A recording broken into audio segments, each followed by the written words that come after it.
सिर्फ अभी 6 महीने हुए, तकरीबन 6 महीने, और वो इतनी तगड़ी स्पीड से आगे बढ़ रहा है। मुझे तो ऐसा लग रहा है कि उनके अंदर कोई ग्रेविटेशन फोर्स है, जहां रहेगा वहीं रोशनी लुटाएगा।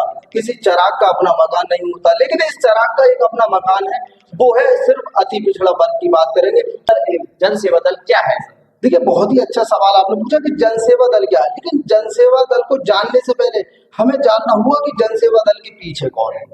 क्योंकि आपने कहावत सुनी होगी कि every successful man there is a women.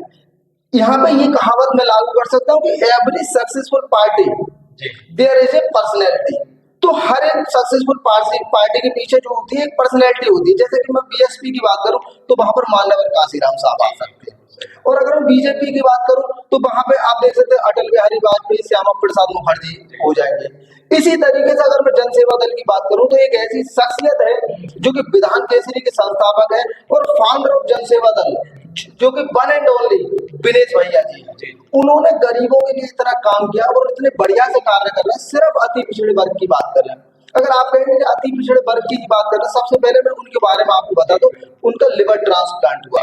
Liver transplant के बाद डॉक्टर्स भी कहते हैं कि भाई 5 साल तक नहीं उठना है, आपको बेड रिटर्न रहना। लेकिन बेड रिटर्न होते हुए भी इतना बड़ा फैसला कि मुझे एक पार्टी बनानी है और उसके लिए 24 आवर्स काम करना, ये एक बड़ा लक्ष्य होता है। क्योंकि एक बीमार इंसान इतना ज्यादा सोच नहीं सकता ना, वो तो यही सोचेगा कि अब मेरा ये होना चाहिए डाइट प्लान, मुझे इस समय खाना खाना है, मुझे उस सर्जन से मिलना है, मुझे उस डॉक्टर्स के पास जाना है। इन सारी बातों के लिए कोई नहीं सोचेगा। लेकिन उन्होंने एक बड़ा बीड़ा उठाया लिवर ट्रांसप्लांट के बाद कि मुझे जन सेवा दल के लिए काम करना है, और उन्होंने यहाँ पे एक पार्टी गठित की जिसका नाम था जन सेवा दल। सर, एक बड़ा सवाल है कि सर उन्होंने एक पार्टी बनाई है, मैं मानता हूँ कि उनसे जनता कैसे जुड़ पाएगी?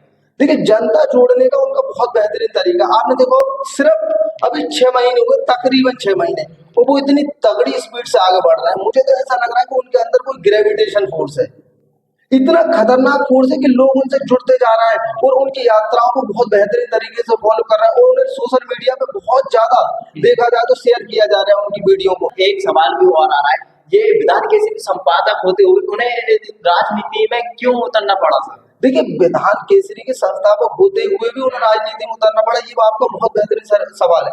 क्योंकि वो एक पढ़े लिखे इंसान है, उन्होंने लोगों को बहुत बारीकी से देखा, उन्होंने जमीनी स्तर पर कार्य किया, तो उन्हें पता है कि लोगों की हताशा क्या है, लोगों की निराशा क्या है, लोगों की चिंताएं क्या है, लोगों के विषय क्या है, लोगों की प्रॉब्लम क्या है। तो एक पत्रकार या लेखक इतनी बारीकी से समझ सकता है, इतनी बारीकी से और कोई नहीं समझ सकता। इसीलिए एक नया ट्रांसफॉर्म था कि वो एक पत्रकार से एक बड़े लीडर बनकर के उभरे। और दोस्तों, आपने सुना होगा एक शेर कि जहां रहेगा वहीं रोशनी लुटाएगा, किसी चिराग का अपना मकान नहीं होता, लेकिन इस चिराग का एक अपना मकान है, वो है सिर्फ अति पिछड़ा वर्ग की बात करेंगे।